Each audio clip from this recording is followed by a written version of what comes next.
প্রিয় ভিউয়ার্স, আবারও চলে আসলাম তোমাদের মাঝে একটি খুশির খবর নিয়ে। কেন্দ্রের সংস্থায় কর্মী নিয়োগ, এই পদের জন্য শিক্ষাগত যোগ্যতা কেমন চাওয়া হয়েছে, বয়স, বেতন ইত্যাদি সমস্ত বিস্তারিত তথ্য কিন্তু আজকের এই ভিডিওর মাধ্যমে আলোচনা করব। তাই ভিডিওটি স্কিপ না করে সম্পূর্ণটি দেখার জন্য অনুরোধ রইল। তার আগে বলবো, যে সকল ভিউয়ার্স এখনও পর্যন্ত আমার এই চ্যানেলটি সাবস্ক্রাইব করেনি তাদেরকে বলবো প্লিজ অতি দ্রুত সাবস্ক্রাইব করে দিয়ে আমাদের পাশে থাকুন এবং বন্ধুদের মাঝে শেয়ার করে দিন। আইএসআই কলকাতা রিক্রুটমেন্ট অর্থাৎ ইন্ডিয়ান স্ট্যাটিস্টিক্যাল ইনস্টিটিউট দপ্তরে কিন্তু একাধিক পদে কর্মী নিয়োগের বিজ্ঞপ্তি ইতিমধ্যে প্রকাশ করা হয়েছে। যেসব প্রার্থীরা মোটা বেতনে চাকরি খোঁজ করছেন তাদের জন্য একটি সুবর্ণ সুযোগ। এখানে ইচ্ছুক প্রার্থীরা আবেদনকারীরা ইমেলের মাধ্যমে কিন্তু আবেদন করতে পারবেন। আমি ডেসক্রিপশন বক্সে লিঙ্ক দিয়ে দেবো, সেই লিঙ্কে ক্লিক করে কিন্তু তোমরা সরাসরি আবেদন করতে পারবেন। আবেদন পদ্ধতি কী হবে, বয়সসীমা কী থাকছে, মাসিক বেতন কত ইত্যাদি সমস্ত বিস্তারিত তথ্য কিন্তু আজকের এই ভিডিওর মাধ্যমে উল্লেখ করব। তাই ভিডিওটি স্কিপ না করে সম্পূর্ণটি দেখার জন্য অনুরোধ রইল। নিয়োগ সংস্থা Indian statistical institute of Kolkata. পদের নাম প্রজেক্ট লিঙ্কড পার্সন। মোট শূন্যপদ নিচে উল্লেখ করা আছে। আবেদনের মাধ্যম কিন্তু ইমেল। তোমরা কিন্তু ইমেলের মাধ্যমে আবেদন করতে পারবেন। দারুণ একটি সুখবর এবং দারুণ একটি সুযোগ তোমাদের জন্য। 24/5/2024 এই তারিখের মধ্যে কিন্তু আবেদন সম্পূর্ণ করতে হবে, অর্থাৎ শেষ তারিখ কিন্তু 24/5/2024। পদের নাম, এখানে কিন্তু পদের নাম আগেই উল্লেখ করে দিয়েছি। এখানে যে পদে নিয়োগ করাবে সেই পদের জন্য নাম হলো প্রকল্প লিঙ্কযুক্ত ব্যক্তি। বয়সসীমা, বেতন এখানে কি থাকছে, উল্লেখিত পদে আবেদন করার জন্য প্রার্থীদের বয়স সর্বোচ্চ 35 বছরের নিচে হতে হবে। এখানে ইচ্ছুক আবেদনকারীদের বয়স 1/5/2024 তারিখ অনুসারে হিসেব করা হবে।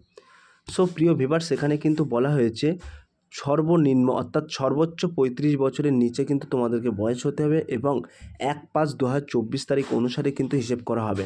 এবং SC ST OBCরা এই সমস্ত প্রার্থীদের সরকারি নিয়ম অনুযায়ী ছাড় দেওয়া হবে। মাসিক বেতন এখানে কি থাকছে, এই পদে যাচাইকরণের পর নিযুক্ত প্রার্থীদের প্রতি মাসে কিন্তু 20,000 টাকা করে মাসিক পরিশ্রম দেওয়া হবে। এবার দেখে নেওয়া যায় শিক্ষাগত যোগ্যতা কী চাওয়া হয়েছে। যে সকল ইচ্ছুক প্রার্থীরা এই পদে আবেদন করবেন ভাবছেন তাদের উদ্দেশ্যে বলা হচ্ছে, এই পদে আবেদন করার জন্য প্রার্থীদের স্বীকৃত কোনো প্রতিষ্ঠান থেকে MSCতে অপরিহার্য প্রথম শ্রেণী কৃষি, বায়োটেকনিক্যালস, এনভায়রনমেন্ট সায়েন্স, মাইক্রোবায়োলজিতে ডিগ্রি অর্জন করতে হবে। এছাড়াও আবেদনকারীদের মাটি এবং জল বিশ্লেষণ, ভূমিকম্পিটিশন গবেষণার বিষয়ে অভিজ্ঞতা থাকতে হবে।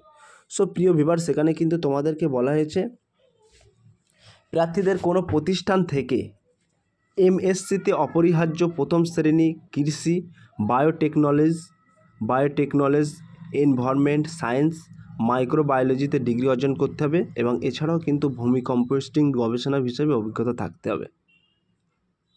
কিভাবে আবেদন করবেন আমরা কিন্তু মেন টপিকগুলো তোমাদের মাঝে তুলে ধরছি। এখানে বলা হয়েছে যে সকল ইচ্ছুক প্রার্থীরা এখানে আবেদন করবেন ভাবছেন তাদের এখানে ইমেলের মাধ্যমে আবেদন করতে হবে। সংস্থার বিজ্ঞপ্তিতে যে আবেদনপত্রটি সেটি A4 পেপারে প্রিন্ট আউট করে সঙ্গে যা যা নথি বলা হয়েছে সেগুলো সংযুক্ত করে নির্দিষ্ট সময়ে ইমেলের মাধ্যমে পাঠিয়ে দিতে হবে। সো প্রিয় ভিউয়ার্স, আমি কিন্তু তোমাদেরকে ডেসক্রিপশন বক্সে লিঙ্ক দিয়ে দেবো এবং ইমেল আইডি মেনশন করে দেবো। তোমরা কিন্তু সরাসরি ওখানে ওই ইমেল আইডিতে কিন্তু পাঠিয়ে দিতে পারবেন। সিলেকশন প্রসেসটা দেখে নেওয়া যাক, অর্থাৎ নিয়োগ প্রক্রিয়া। এখানে বলা হয়েছে উল্লেখিত পদে আবেদনকারীদের উপযুক্ত যোগ্যতা থেকে থাকলে প্রার্থীদের কোনো পরীক্ষা নেওয়া হবে না। প্রার্থীদের শুধুমাত্র ইন্টারভিউ সহজে সঠিক ও যোগ্য প্রার্থীদের এখানে প্রদান করা হবে। সো প্রিয় ভিউয়ার্স, এখানে কিন্তু পরীক্ষা ছাড়াই কিন্তু তোমাদেরকে নিয়োগ করা হবে। আবেদনের শেষ তারিখ কিন্তু 24/5/2024।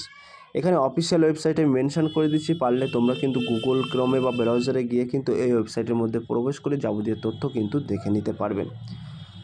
সো প্রিয় ভিউয়ার্স, এই ছিল আজকের টপিক ভিডিওটি। যদি ভিডিওটি ভালো লেগে থাকে প্লিজ লাইক, কমেন্ট এবং শেয়ার করে দিন বন্ধুদের মাঝে। ফিরে আসছে আগামী দিনে তোমাদের জন্য নতুন একটি টপিক ভিডিও নিয়ে।